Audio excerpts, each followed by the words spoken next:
네, 이번엔 오늘의 정치권 이슈를 키워드로 풀어보겠습니다. 오늘은 이종근 시사평론가, 최진봉 성공회대 교수 두 분 나오셨습니다. 어서 오세요. 안녕하세요. 네, 먼저 첫 번째 키워드 보겠습니다. 보여주시죠.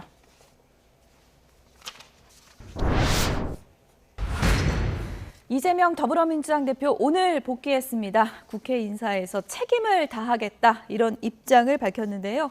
오늘 열린 최고위에서 어떤 메시지를 전했는지 듣고 오시죠. 이번 선거는 정권에 대한 중간 평가이자 권력에 대한 심판 선거입니다. 그리고 우리 민주당은 그 책임을 묻는 데 있어서 최선을 다할 것입니다. 많은 논란들이 있지만 최선의 노력을 다해서 통합하고 국민 눈높이에 맞는 공정한 혁신적인 공천을 통해서 우리 국민들에게 새로운 희망을 보여드릴 것입니다. 법으로도 죽여보고 펜으로도 죽여보고 그래도 안 되니 칼로 죽이려고 하지만 결코 죽지 않습니다.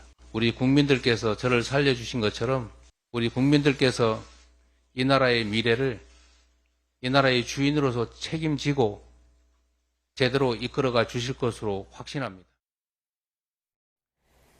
네, 복귀한 날 총선에 대한 언급이 있었는데요. 심판 선거다 이렇게 규정을 했네요. 그렇죠. 이게 사실은 총선이 어떤 프레임으로 치러지냐는 대단히 중요하죠. 그래서 당이 갖고 있는 역량, 후보가 갖고 있는 역량도 중요하지만 선거의 성격을 어떻게 규정하느냐가 선거에 미치는 영향이 대단히 큽니다. 그래서 정권 심판이라고 하는 프레임 자체가 작동하고 있다는 점을 명확하게 하는 거죠. 그래서 민주당에 대한 예를 들면 실망감 있는 분들이라 하더라도 현 정부가 잘못하고 있는 부분들에서 따끔하게 혼을 낼 수 있는 유일한 방법이 선거밖에 없으니 이번 총선이 그런 의미에서 치러지고 있다는 점들을 명확하게 해서 현 정부의 실정에 대한 심판을 해달라라고 하는 프레임을 얘기하는 거죠. 예. 결국 총선 승리의 중요한 요인 중에 하나가 정권 심판이라고 하는 선거 프레임이 잡히는 것인데 그걸 좀 명확히 함으로써 이번 선거에 윤석열 정부에 실망한 분들이 함께 모일 수 있도록 하는 그런 역할을 하기 위한 그런 발언이라는 생각이 듭니다. 예, 법으로 펜으로 그리고 칼로도 죽이려 하지만 결코 죽지 않겠다. 어떻게 보면 총선에 대한 결기를 드러냈다고 볼 수 있을 것 같은데요. 네, 그렇습니다. 조금 아쉬운 부분은 지금 그 피습이라는 것이 일부 민주당 진영이나 좌파 진영에서 마치 정적을 제거하기엔 음모론 이런 것들이 퍼져나갔는데 사실 당사자는 이렇게 칼로 죽인다 이런 식의 어떤 표현보다는 화합의 메시지, 치유의 메시지를 피해 당사자가 해야지만 이것이 어떤 좀 더 좋은 방향으로 그러니까 증오의 정치를 걷어내는 방향으로 갈 수 있는 매개체가 되지 않을까 싶은데 본인 스스로 나를 어떻게 죽이고 이걸 반복하는 것이 과연 화합의 치유의 메시지일까 하는 생각은 들고요. 예. 두 번째는 뭐냐면 지금 중요한 건 윤석열 정부에 대한 실망으로 이 중간 심판을 치르자라는 메시지 중요합니다. 그런데 그건 기본적인 야당의 프레임이 있고요. 더 중요한 것 중에 하나가 이재명 대표의 실망한 그런 분위기, 당내 일부 분위기겠지만 어쨌든 지금 분열의 어떤 부분이 많이 나오지 않습니까? 그 부분을 어떻게 당대표로서 리더십 있게 끌고 나가느냐, 이 어떤 해결책을 내놓지 않을까 하는 기대감이 있었는데 지금 이렇게 표현합니다. 많은 논란에도 불구하고 최선을 다해 통합할 것이고 국민 눈높이에 맞춰서 공천하겠다. 이 두 워딩은 사실 너무 좀 진부하다 그럴까요? 예. 그것을 넘어서서 좀 더 당대표의 어떤 리더십을 확실하게 보여줬으면 하는 어떤 기대가 분명히 있었을 텐데 좀 아쉬운 대목, 그런 예. 두 대목입니다. 굳이 메시지를 비교하자면 이재명 대표가 퇴원하는 날에는 이제 화합의 메시지를 냈었고 오늘 당무에 복귀하는 날에는 총선에 대한 각오를 다지는 그런 또 메시지를 냈다고 볼 수 있을 것 같은데요. 지금 당 현안이 쌓여 있지 않습니까? 특히 이제 현근택 부원장 논란 같은 경우에는 어떻게 해결할지 많은 분들이 궁금해했었는데 어제 스스로 불출마 선언을 했더라고요. 네, 그렇죠. 아무래도 이제 당에 부담을 주는 것에 대한 부담감이 있었을 거예요. 그리고 어제 공관위원장의 발언이 결정적으로 영향을 미쳤을 거라고 생각하거든요. 단호하게 대처하겠다, 엄격히 대처하겠다. 이 말은 공천이 상당히 어려울 수 있다는 말을 이렇게 뉘앙스로 보여주는 말이잖아요. 그러다 보니까 현근택 지금 이제 변호사 입장에서는 계속 본인이 그 자리를 지키는 것 또 계속 추진하는 것 자체가 본인한테 큰 부담이 될 거라는 생각을 했을 겁니다. 어차피 공천에서 탈락할 가능성이 높다고 하면 굳이 그렇게까지 해서 문제를 더 확산시키는 것이 본인한테도 당에게도 전혀 도움이 안 된다. 예. 또 하나는 이제 이재명 대표가 오늘 이제 복귀를 하셨는데 어제 이 얘기가 나와서 본인이 어제 이제 사퇴를 했어요. 부담을 줄여주겠다는 의미도 저는 있다고 생각해요.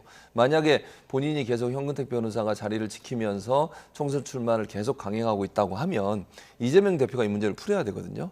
근데 어제 이걸 본인이 마무리 지어줌으로써 이재명 대표에게는 부담을 줄여주는 면이 있다. 예. 이런 점이라고 하면 지금은 이제 본인한테 조금 아쉬운 부분이 있을 수 있지만 차후에 또 다른 역할을 할 수 있는 부분도 있지 않겠습니까? 예. 뭐 모르겠습니다만 그런 점에서 아마 시점을 잘 정한 것 같아요. 그리고 당내에서도 물론 본인은 여러 가지 뭐 아쉬움이 있을 수 있겠지만 총선 전체 판에 미칠 수 있는 영향을 생각한다고 하면 공천을 하기가 좀 어려운 상황인 건 분명히 보여요. 그런 부분들이 사실은 부담으로 작용했고 그것이 결국 현근택 변호사가 어제 그런 발표를 하게 된 요인이 되지 않았나 그렇게 생각을 합니다. 네. 복귀 직전에 당무 복귀 직전에 대표의 부담을 덜어주기 위해서 현근택 부원장이 이제 그런 결단을 했다고 이제 해석을 해주셨는데요. 이재명 대표의 복귀 전날 민주당은 이재명 대표 피습 사건을 축소하고 있다면서 비판의 목소리를 높이기도 했습니다. 어제 목소리 좀 들어보시죠. 탁친이 억하고 죽었다는 87년 박종철 열사 고문치사 사건도 천인공노할 일이었지만 그것이 축소 은폐되었다는 진실이 폭로되면서 6월 항쟁의 깃발이 올랐다는 것을 역사는 우리는 기억하고 있습니다. 윤석열 정권에게 경고합니다. 더 이상 시간 끌지 말고 왜 찔렀는지, 누가 찔렀는지, 물청소는 왜 했는지, 대테러 종합상황실에서 왜 허위 문자를 보냈는지 공개하시고 책임자를 문책하시기 바랍니다.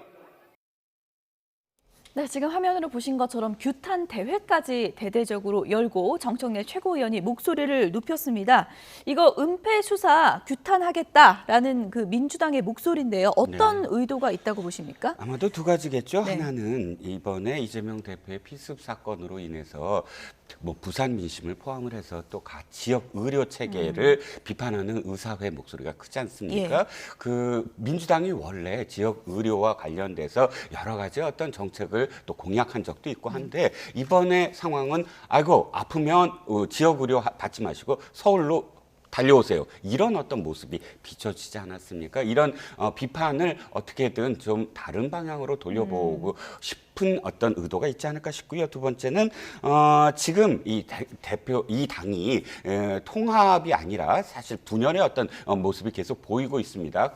그럴 때 사실상 뭐 한 그 마음으로 통합할 수 있는 방법은 적을 가상하고 함께 일사불란하게 어떤 뭐 정부를 규탄한다든지 예. 그런 방법으로서 당의 단합을 뭐 유도하는 것 같은데 이 여러 가지 어떤 부분에서 전 동의하는 부분이 있어요.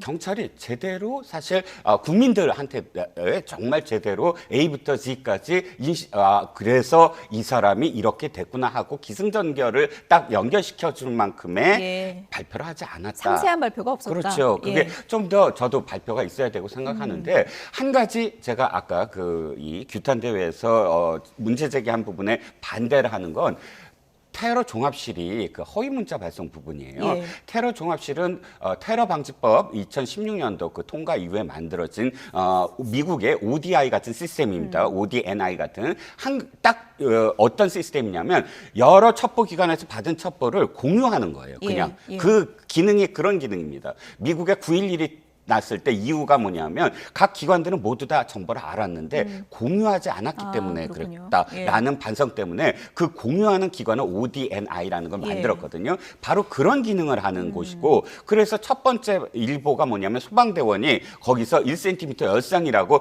보고를 했고 그 보고를 공유하는 그런 임무를 한 겁니다. 그것을 무슨 음모론을 한다는 건 사실상 진짜 이건 음모론에 불과하다라는 겁니다.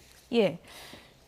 뭐 일각에서는 지지층 결집을 위한 의도가 아니냐 또 이런 분석도 있지만 또 일각에서는 지금 뭐 개혁을 키워드로 지금 국민의힘이 의제 설정을 하고 있는 단계에서 이렇게 피습 사건을 계속 부각시키는 게 민주당에 유리하겠느냐 당내 비판도 좀 있더라고요. 근데 사실은 이제 아까 이종문 실장이 말씀하신 부분에 하나를 정정을 하자면 소방이 일보로 낸, 그러니까 소방이 출동했던 소방 관계자가 일보로 냈던 거는요 1.5cm 경상 이렇게 돼 있어요. 예. 경상이란 말은 없고 1.5cm 열상 이렇게 돼 있거든요. 1cm였나요? 1.5.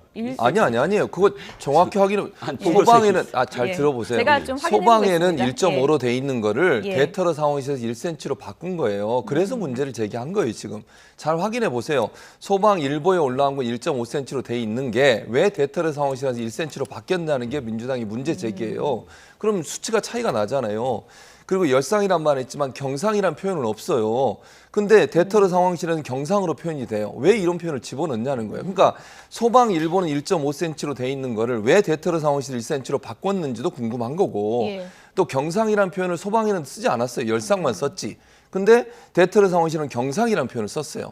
이런 표현들이 왜 소방에서 올라온 내용과 다르게 전파가 됐는지에서 문제를 제기하는 것이고요. 이런 문제들이 지난번에 이제 물청소 얘기도 나왔지만 기본적으로 사건이 터지면 현장을 잘 보존해서 증거가 있는지 없는지를 잘 예. 찾아내야 되는데 그런 부분들을 제대로 하지 않고 사실은 소방차가 떠난 응급차가 떠난 지 약 15분 정도 후에 물청소를 시작했거든요. 그러면 15분 안에 모든 증거가 다 수집이 됐냐는 거예요. 육안으로 보는 것과 아니면 전문적으로 감식하는 사람들이 와서 감식하는 건 예. 전혀 다른 차원의 문제잖아요. 그게 제대로 되지 않은 것에 대한 문제를 제기하는 거예요. 그러니까 이런 문제를 제기하는 게 나쁘다고 얘기할 수는 없다고 봐요, 저는. 예.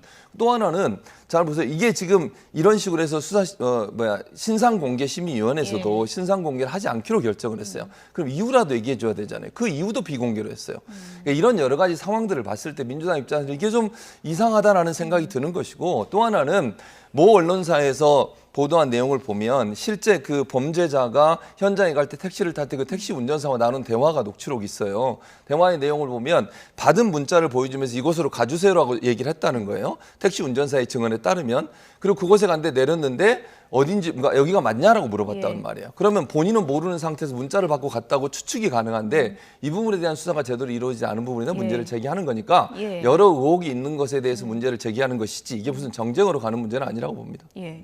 그래서 저도 동의한 부분이 아까 처음에 똑같은 이유로 음모론 있지 않습니까? 지금 저도 음모론이라고 표현하는 자작극 음모론이 맨 처음 나왔을 때 똑같은 이유로 어떻게 현장을 그렇게 보존하지 않느냐라든지 이렇게 해서 경찰의 어떤 여러 가지 문제점을 지적을 했습니다. 그러면 양쪽의 어떤 그런 음모론을 제대로 풀어주지 못한 경찰에 대해서 촉구하는 것과 정권 규탄대회는 다르다는 거죠. 지금 보시면 알겠지만 프랭카드에 정권을 규탄한다. 정청래 최고도 지금 뭐라 그러냐면 윤석열 정부가 잘못하고 있고 왜 찔렀느냐 이렇게 연결이 돼요. 그러면 마치 윤석열 정부가 찔른다 이렇게 주어와 수어가 일치하잖아요. 왜냐하면 지금 음모론 민주당에서의 뭐 공식적인 어떤 음모론은 아니지만 일부 관계자들이 계속 윤석열 대통령과 뭐 이렇게 정적을 제거했다 뭐 이런 식의 어떤 연결 프레임이 있기 때문에 똑같이 경찰이 제대로 수사하자 그리고 제대로 발표하자라는 건 같은 국민의힘도 같은 입장이라는 겁니다. 최 교수님, 지금 권익위에서는 또 다른 또 의혹의 축인데 헬기 특혜 이용 관련해서 지금 조사에 들어갔잖아요. 네. 그거에 대해서 민주당이 반발하던데 어떻게 보십니까? 그것도 문제라고 생각해요. 이게 예를 들어서 헬기를 통해서 이송을 한 거를 병원에서 양측에서 요청을 했다는 거잖아요. 서울대병원도 요청을 하고 부산대병원도 요청을 해서 그 요청을 받으면 소방청 매뉴얼에 보면 의료기관이 요청했을 때는 그 요청을 받아서 시행하게 돼 있어요. 그게 이재명 대표가 아니고 일반인들 같은 경우에도 의료기관이 정말 응급 상황이어서 이 사람을 빨리 이송해야 돼서 헬기를 요청하면 보내게 돼 있습니다, 매뉴얼에. 그 과정을 조사해 보겠다는 거 아니에요? 그렇죠. 그 과정을 조사해 보겠다는 건데 그게 예를 들면 의료기관이 요청을 안 했는데 출동을 했다면 그걸 문제 삼아서 조사를 해보겠다는 건 모르겠는데 의료기관이 양측 다 요청을 해서 소방청이 매뉴얼에 따라서 움직인 걸 가지고 다시 조사를 하겠다는 것도 이해가 안 돼요. 예. 무슨 의도가 있는지 모르겠습니다만 권익위가 이 문제를 가지고 다시 조사를 하겠다는 건 저는 이해가 안 되고 예. 아까 또 하나 지적했으니까 한마디만 더 말씀을 드리면 대터르 상황실은 국무총실 산하에 있는 거예요. 예. 거기서 왜 소방일보와 다른 내용을 내보냈냐에 대해서 정부가 개입한 거 아니냐는 의혹을 제기하는 것이고 그것이 음모라고 저는 보지 않아요. 그러면 대터르 상황실은 왜 이렇게 했는지에 대해서 명확하게 입장을 밝혀야 된다고 생각합니다. 예, 어쨌든 뭐 권익위 조사 관련해서 뭐 일각에서는 무슨 의도냐 이런 의심을 한다는 입장을 얘기를 해주셨는데 국민의힘에서는 이 부분에 대해서 이렇게 반박을 했습니다. 좀 들어보시죠. 국민권익위의 조사 방침은 국민들로부터 어떤 건의를 받아서 신고를 받아서 행해진 것이라고 제가 알고 있는데 국가기관의 행정행위에 대해서 민주당이 항상 이런 식으로 비난하고 거부하는 자세를 보이는 것은 국민들에 대한 도리가 아니다. 네, 뭐 권익위가 자체적으로 움직인 게 아니고 여러 건의 신고를 받아서 그 절차대로 이루어지는 것이다라는 이제 설명인데요. 네, 그렇습니다. 이 부분과 관련해서 뭐 국민의힘이 개입했다거나 정부가 개입한 것이 아닌 건 뭐 자명한 거고요. 그런데 매뉴얼에는 이렇게 되어 있습니다. 취지가 어떤 취지냐면, 자, 소방청 헬기는 권역별로 있어요. 이를테면 서울에는 3대가 있습니다. 서울에 2대가 있고, 중앙에 3대가 있고, 대전은 1대가 있고, 부산은 2대가 있습니다. 이렇게 몇 대 이렇게 말씀을 드리는 건 그 권역에서 움직이는 거예요.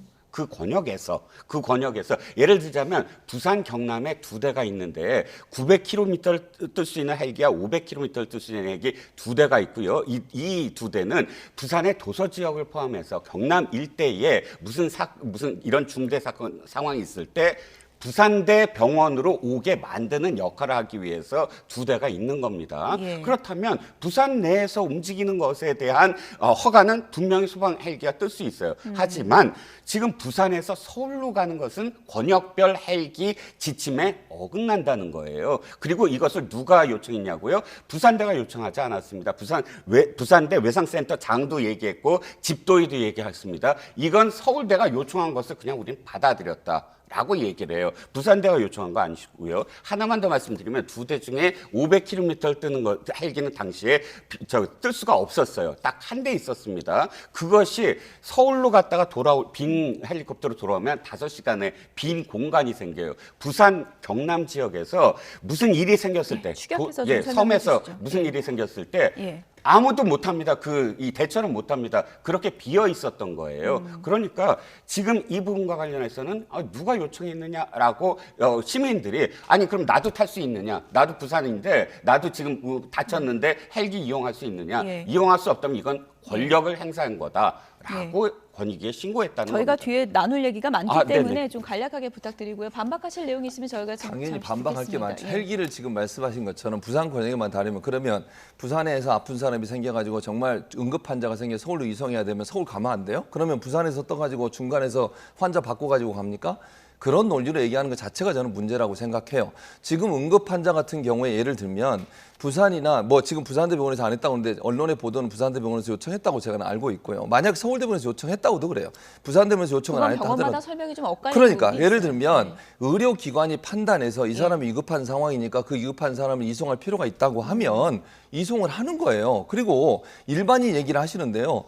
해군의 함정이든 해군의 헬기든 아니면 소방청의 헬기든 위급 환자가 생기면 섬에서 일반인도 타고 나오기도 하고요. 산에서 조난사고 나면 헬기가 가서 구조하기도 합니다. 일반인이 사용 못한다고 얘기하는 것도 원리 원칙에 맞지 않고 실제 시행되는 과정에서 그런 경우도 너무 네, 많기 때문에 줄여주시죠. 이 예. 대표만 특별히 혜택을 받다고 얘기할 수 없다는 거예요. 헬기 논란도 있고 피습 사건 이 수사와 관련한 또 논란도 있고 이 부분을 지금 이제 궁금한 거는 이재명 대표가 이제 복귀를 한 시점이기 때문에 민주당이 어떤 기조로 어떻게 좀 수습을 해나가느냐 이건 또 지켜볼 대목 같고 이 부분은 간략하게 좀 여쭤볼게요. 일단 이재명 대표가 지금 회복하는 동안 당에서 탈당이 좀 잇따랐었고 네, 당 그랬죠. 내부도 지금 좀 혼란스러운 상황이잖아요. 공천 두고 이걸 이재명 대표가 어떻게 가져가느냐가 리더십이 중요한 시험대거든요. 어떻게 풀 거라고 보십니까? 그러니까 저는 일단 나간 예. 분들에 대해서는 그분들이 이제 예전부터 나갈 계획이 있었던 것 같고 그 부분에 대해서는 더 이상 얘기할 필요는 없다고 생각해요. 그분들이 나간 건 그분의 선택이니까. 예. 다만 당내에 있는 분들에 대한 공천에 대한 신뢰감을 주는 건 필요하다고 생각을 합니다.